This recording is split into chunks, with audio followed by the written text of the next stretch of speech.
Assalamualaikum warahmatullahi wabarakatuh. Nama saya Radianto Safrin Widodo dari Fakultas Ekonomi, Prodi Manajemen, Universitas Muhammadiyah Cirebon. Sekarang saya akan membuat video yaitu mereview jurnal yang berjudul Menjadi Sokyopreneur Muda, Potret dan Dinamika Mom Sokyopreneur Sanggar ASI yang dibuat oleh Dewi Cahyani Puspitasari dari Universitas Gadjah Mada, yaitu tugas dari mata kuliah Manajemen Kewirausahaan yang diampu oleh Pak Dadang Priyono. Hadirnya gerakan kewirausahaan sosial menjadi jawaban untuk memunculkan wirausahawan yang mampu mengidentifikasi cara-cara baru, mendirikan usaha baru untuk menghasilkan nilai-nilai sosial, dan mengatasi beragam masalah sosial yang muncul di masyarakat. Dalam hal ini, pemuda menjadi penggerak dari gerakan kewirausahaan sosial. Mereka ini memiliki jiwa kewirausahaan, tidak hanya berdasar pada kemampuan mereka mendirikan sebuah bisnis dan memperoleh keuntungan untuk dirinya sendiri, tapi mampu menjalankan usahanya untuk kepentingan peningkatan keadaan sosial dan ekonomi masyarakat.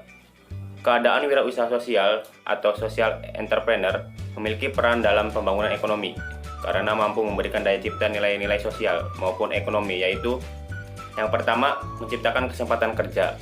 Yang kedua, melakukan inovasi dan kreasi baru terhadap produksi barang ataupun jasa yang dibutuhkan masyarakat. Yang ketiga, menjadi modal sosial. Dan yang keempat, peningkatan kesetaraan atau equity promotion.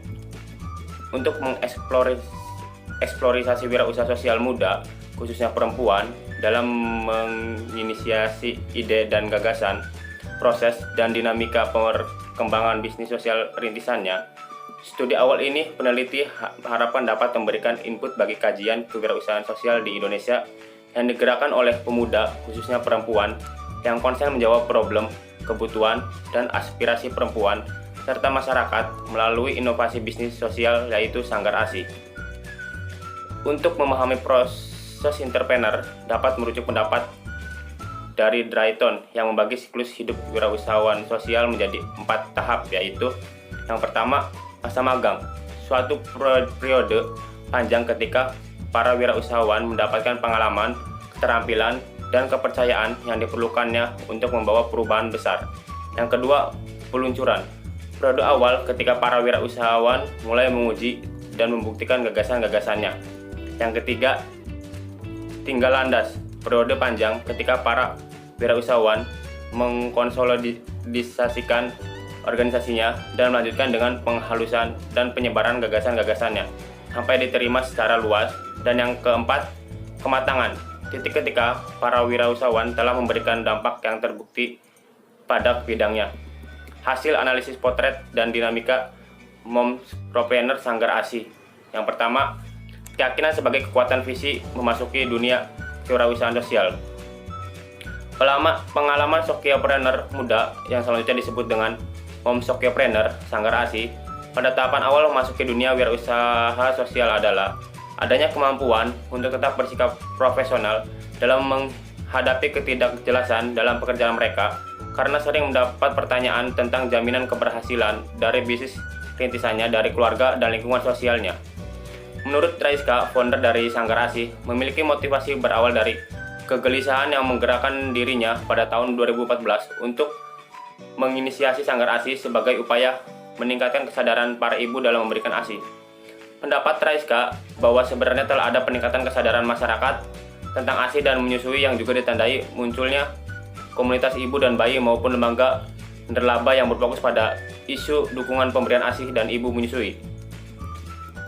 Yang kedua, merancang solusi dan berfokus pada nilai sosial. Pendapat Borstein, yaitu salah satu tanda wirausahawan sosial adalah bahwa mereka bersikap realistis tentang perilaku manusia. Mereka menghabiskan banyak waktu memikirkan bagaimana caranya agar para klien mereka benar-benar menggunakan produk mereka.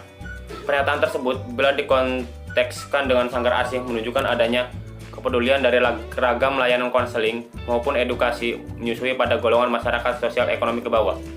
Sementara itu, dari sisi bisnis, adanya toko penyedia peralatan dan perlengkapan bayi serta menyusui masih menyalahi aturan laktasi dan konsep kewirausahaan sosial. Menurut Raiska, Sanggar ASI mampu melakukan berbagai kegiatan dan program sosial gratis kepada masyarakat dengan kemandirian usaha. Keuntungan yang didapat dari kegiatan bisnis Sanggar ASI selain diputar kembali untuk biaya operasional usaha, pengembangan SDM, dan kompetensi tim juga digunakan untuk membiayai semua kegiatan sosial Sanggar ASI. meliputi konsial menyusui gratis, kopdar inspirasi ASI mingguan gratis, kopdar inspirasi bulanan gratis, sosialisasi gratis, dan lain-lainnya. Pencapaian yang berorientasi pada manfaat sosial yang diterima oleh para penerima manfaat program sosial Sanggar ASI yang ditunjuk berikutnya itu. Yang pertama ada penerimaan manfaat program sosial Sanggar ASI pada periode Januari sampai Agustus pada tahun 2018, yaitu 45 orang konseling menyusui, 280 orang kopdar inspirasi, 317 orang kopdar jumpa komunitas.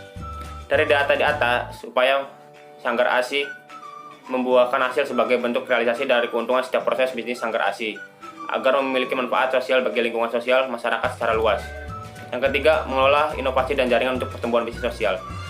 Hasil penelitian ini menunjukkan kemampuan adaptif dan dari Momo Sokyopreneur Sanggar ASI dalam proses meningkatkan pertumbuhan bisnis sosialnya.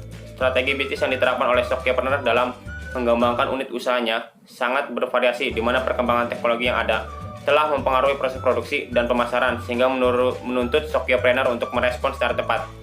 Dalam penelitian ini, penerapan proses inovatif dalam strategi bisnis oleh Sokyopreneur muda melalui rintisan perubahan sosial atau social enterprise mempertimbangkan aspek relasi sosial yang dibangun di atas fondasi kepercayaan. Ya, jadi kesimpulan dari jurnal ini adalah kehidupan dan proses bisnis sosial yang dilakukan oleh Sokyopreneur muda melibatkan dinamika sosial yang kompleks serta bagaimana keterampilan dan kompetensi yang berkorelasi dengan kinerja bisnis sosial rintisannya. Bila ditinjau dari siklus sosial, Momo Sokyopreneur Sanggar ASI telah melampaui tahapan masa magang, mampu menguji dan membuktikan gagasan-gagasannya melalui rintisan bisnis sosialnya, mengkonsolidasikan organisasinya, serta penyebaran gagasan-gagasannya sampai diterima oleh masyarakat secara luas. Dampak sosial ekonomi dari hadirnya Sokyopreneur muda Sanggar ASI yang konsen pada kebutuhan dan kepentingan kaum perempuan secara umum dapat dibagi menjadi dua. Yang pertama, dampak yang dialami oleh individu Sokyopreneur berupa peningkatan potensi diri sebagai seorang wirausaha sosial yang menjadikannya semakin mandiri dan percaya diri di lingkungan keluarga dan masyarakat. Yang kedua, dampak yang dialami oleh konsumen atau pelanggan, klien, layanan Sanggar ASI, yaitu adanya pengetahuan yang baik dan komprehensif perihal pengasuhan alami, ASI dan menyusui bagi kaum perempuan, laki-laki atau suami, keluarga, dan masyarakat luas. Sekian review jurnal dari saya, kurang lebihnya mohon maaf. Wassalamualaikum warahmatullahi wabarakatuh.